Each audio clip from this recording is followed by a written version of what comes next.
What is your worst roommate story? In my last 2 years of school I rented a house split between 5 guys, one of whom was a last-minute addition that I begged them not to let live with us. I even offered to pay the rent on his room while I looked for a new one.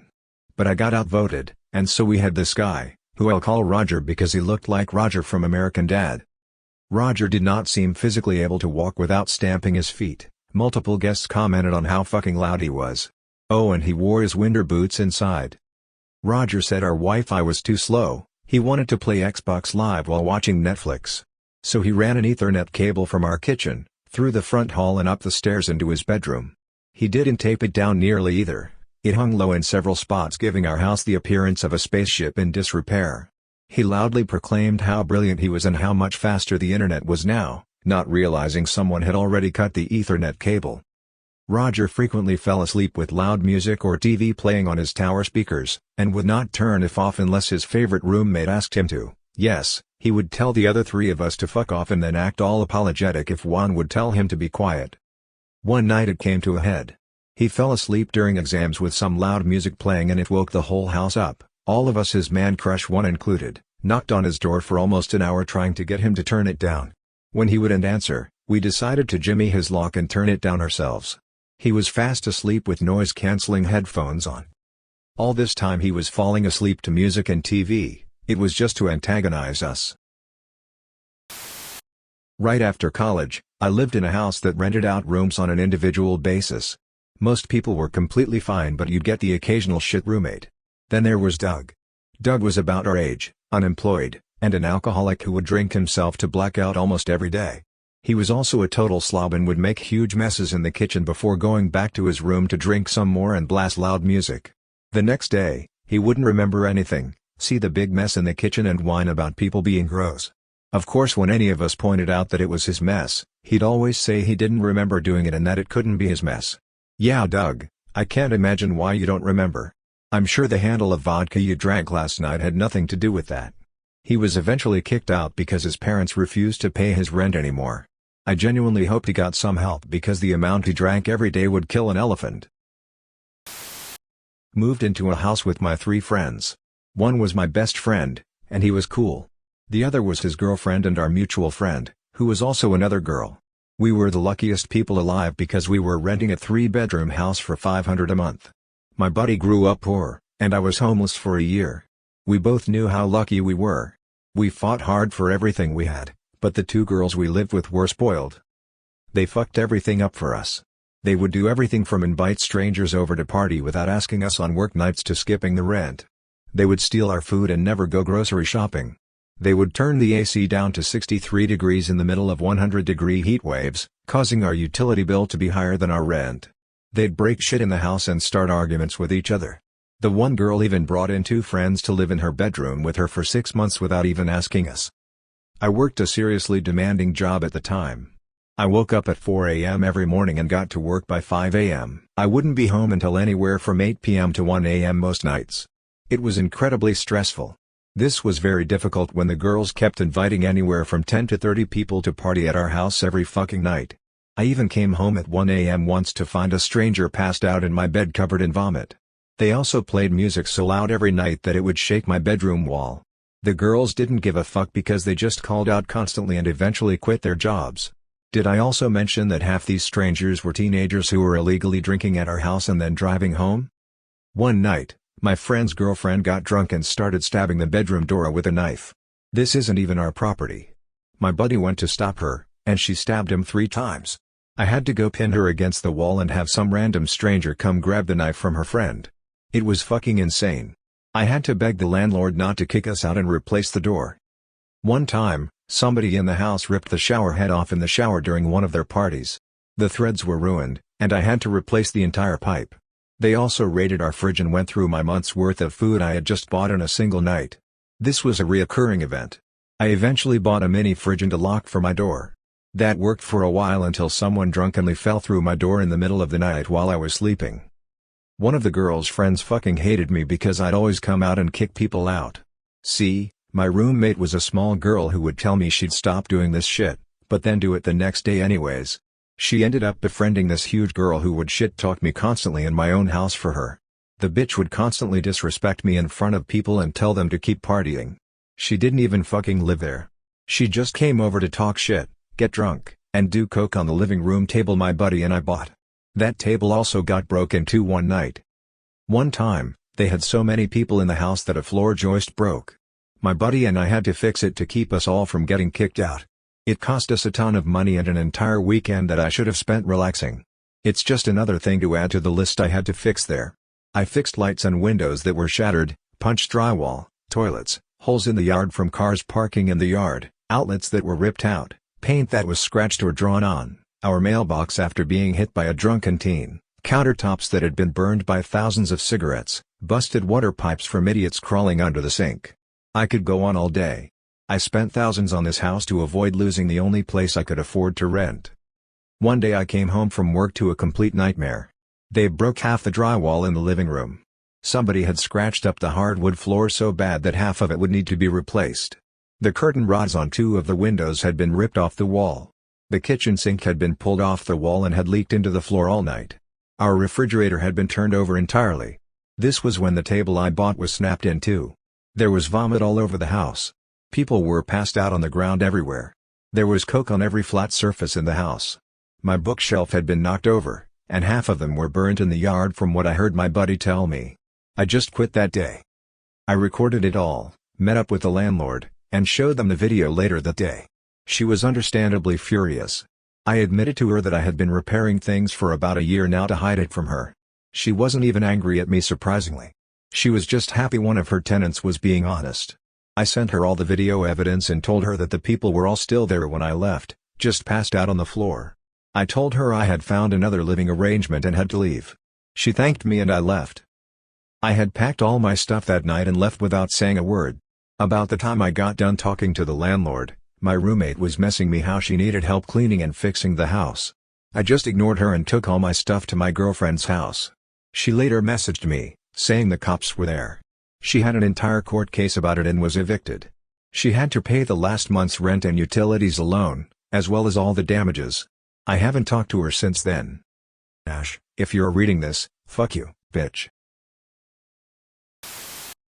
Early in college, I stayed in the house with 3 roommates.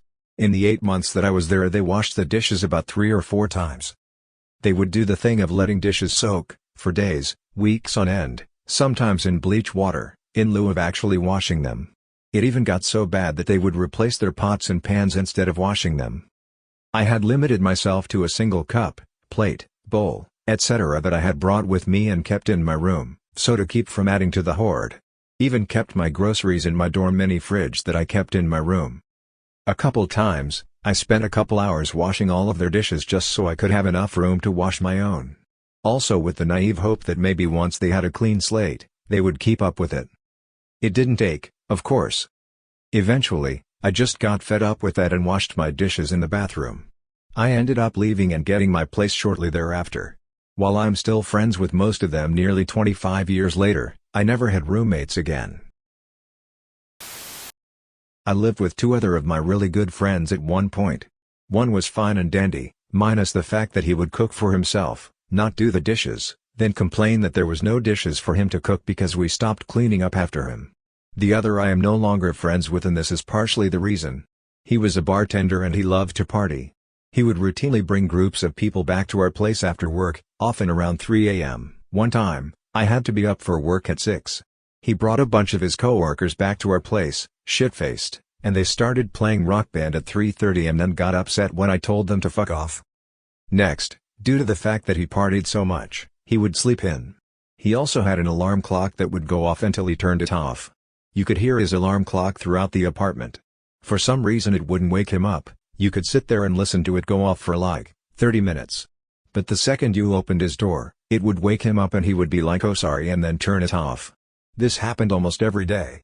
I would pound on the walls shouting at him to turn it off but he wouldn't until you actually went in the room. He would get mad if you came in to turn it off for him. Despite the fact that he worked nights, his alarm was set for early in the morning for some fucking weird reason. Finally, our lease was coming up. We all agreed to resign. We needed all 3 of us to afford it. We kept asking him over and over if he was going to resign and he was always like yes yes yes. The day we had to resign I left for work, and my other buddy left for work. We planned to meet later to go resign. A couple hours later I'm at work and my other roommate calls me and says, "Yo man, I just got home, and all of our other roommates' shit is gone." I was like, "What?" He was like, "Yeah, all his shit is gone, and there's a letter just saying sorry, not resigning." He then proceeded to ghost us for weeks. We eventually ended up confronting him at his work, where he eventually admitted to us that he had never planned on resigning and that he felt the best way was to just wait till we left for work, and then move all his shit out so he didn't have to deal with the confrontation.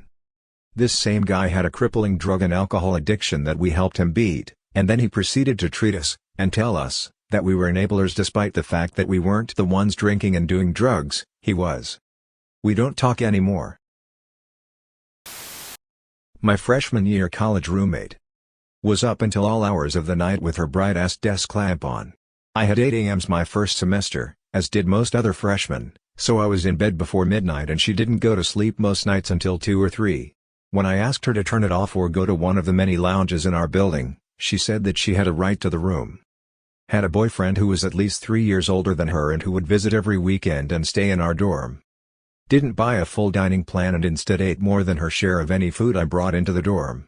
I'd buy snacks and place them in a bin on my side of the room, but come home to just crumbs in the bags. Not only that, but if I brought back food my mom made from home, she would eat directly out of the containers instead of taking some and putting it on a plate or in a bowl. For example, I once opened a container that contained 2 pieces of cake from a family birthday party, and both pieces were half-eaten with a fork she used sitting in the container. Would hide underneath her bed. Now I lofted my bed so I had a good 5 feet underneath my bed, but her bed was at the normal height about a foot off the ground, so it wasn't easy to notice she was there. Multiple times I came back into the room and started going about my business for at least 10 minutes before realizing she was under the bed. Not sure why she did it or why she didn't at least say hey when I came back in to alert me that she was present, but it freaked me out. Would slam everything in the room when she had to get up before me. It was rare, but when she had to be up before me if my class was cancelled or something, she slammed everything she could possibly slam in our room. She would always say to me, "You're so quiet I never even hear you get up." But then would be ridiculously loud when it was my turn to sleep in. Thank God she decided she wanted to pay the extra for a single room and moved out right before winter break. My neighbor and her boyfriend, whom I had only known for about a month, talked me into moving in with them, saying I could save money. I was emotionally wrecked and in a weak state at the moment, and I had gone to them for emotional support and someone to talk to, and they saw me coming a mile away. They were lazy, narcissistic hillbilly trash who refused to work. He, we will call him Walter, was working on trying to get disability for a supposed back injury that only became apparent if he was going to court, going to the doctor, or refusing to do housework. She, we will call her Jolene, was on SSI for a learning disability, but her check went almost entirely toward movies and entertainment when it would arrive. The one paying the bills was Walter's elderly father, who had earned his Social Security. They had a baby who was Jolene's crutch for getting her way on everything. Every time life hit her hard, her argument would start with, "I have an XX-month-old baby." The fear of CPS visiting the home would almost always be thrown in, as well as numerous threats toward anyone who might dare to call them. House needed cleaned? My job. Unexpected bill? My rent went up to where I was paying these loons over $400 per month by the time I moved out. Privacy? Not allowed, because Jolene was afraid I would spread dirt on her family and, of course, get CPS called. My room was busted into at any time of day or night, or whenever she felt like ranting. I couldn't get a good night's sleep, and I had to be at work at 6 a.m. with a 45-minute commute. The funniest thing? I was the one doing them wrong. When I finally got out of there, they demanded money for all the food I had eaten, accused me of hurting the baby, absolutely not true, said my family had called them making threats and that I had cussed her out, also not true, and tried to hold all my stuff until I paid up. I did end up getting most of my stuff out by threatening to bring the police with me to get it, and that was my one victory in the end. I left after 4 months and never looked back. This all happened almost 15 years ago, and I still have some residual PTSD from some of my experiences living with these people.